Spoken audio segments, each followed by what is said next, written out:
Is that Islam is now electorally important. And so a lot of governments are trying to make accommodations with it.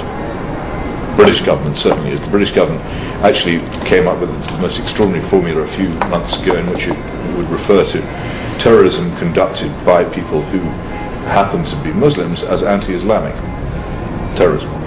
You'll have to work out how they came to that formulation, but that shows the kind of contortions into which they have got in trying to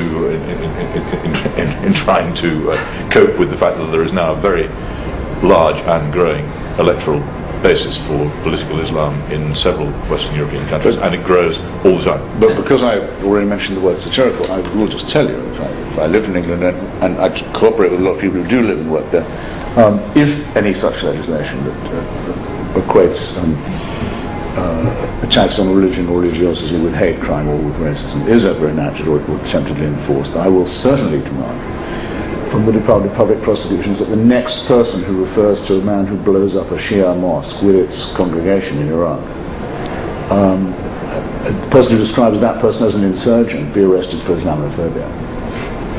I think that's the very least we can do. For those who deliberately, the only people we know of in the world who deliberately set out to kill Muslim civilians every day, and in the most gross way, and the most, if you like, it's not a word that's easily in my mouth, but in the most profane and blasphemous manner, at their devotions, on their pilgrimages, in their houses of worship, tearing and bloodying their holy books and their holy places, are the Islamist terrorists, the Islamofascists. Anyone who describes those people with euphemistic words should indeed be indicted and arraigned, if this law is to mean anything, for inciting and encouraging and celebrating the hatred and murder of religionists. How are they going to like to suck on that, I wonder? Because I'm deadly serious about it. If that's going to be the law, while I campaign for its repeal, and until it's repealed, I'm going to campaign for this application of it. And see how they like a touch of that. So other than fear in the Islamic case, when we look at this as a broader phenomena, what do you think accounts for the double standard in which how we treat criticism of somebody's religious views as opposed to criticism of somebody's philosophical, political views outside of the realm where we consider them sacred? Or I'm just looking for a way to draw this into the I still think it's the fear of being accused of racial bigotry, okay, which is the ultimate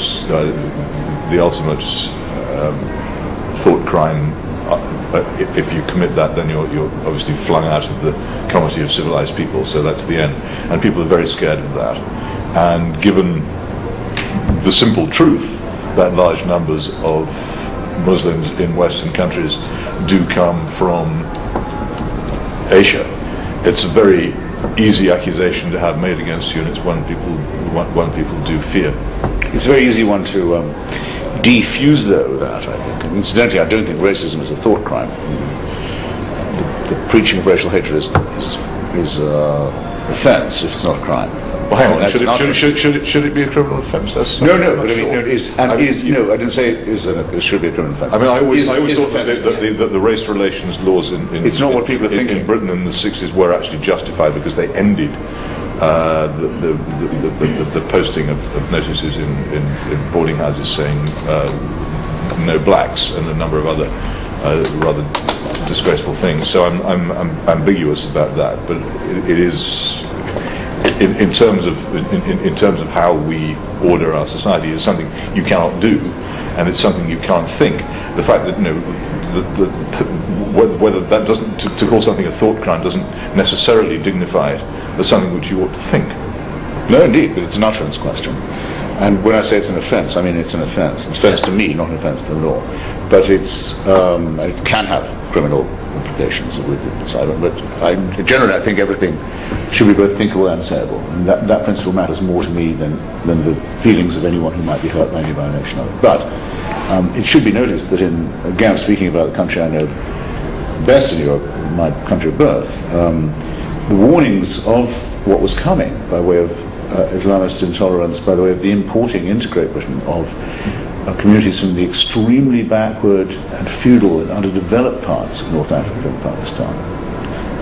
People where arranged marriages to cousins down the generations, and the terrible consequences such as deformed births that come from our second nature.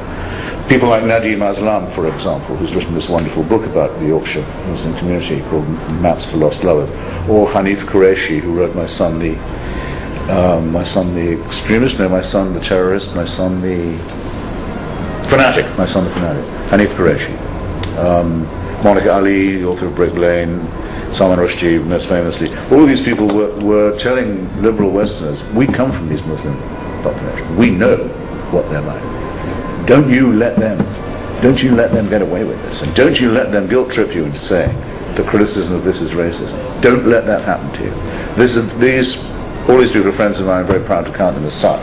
Very important. But all of them, of course, are free from any religiosity of their own, Islamic or any other kind. Regard the emancipation of people from religion as the main emancipation of human mind, human society can hope to experience, which is my own view. So there. Anyway, in this country, it's nothing to do with them. I think the reason why I say Lawrence Wright wasn't criticized, Jeremiah Wright wasn't criticized till recently. Al Sharpton can be called in the New York Times, he's always called the civil rights activist. How did he get that to be called that? What has he ever done to get himself called that? Al Sharpton, has he ever done anything for civil rights anyone knows about? Active, yes. Active in pinching himself every morning, I'm going to get away with it again by this time tonight. 4 people will have had me on TV and sent me a limo and called me Rev. He can't believe his luck. All he proves is in this country, anyone who put the word Reverend in front of their name can get away with that. But that's not just a problem of people being reluctant to criticize racism. It is, unfortunately, a criticism of a great man who was murdered 40 years ago, Sweden, because the decision by almost every white person in America to conclude that what the colored folks like is a bit of shout and holler from the pulpit. They like a good preacher when they're talking about political and social and other kinds of freedom. It has been a hugely retrogressive thing.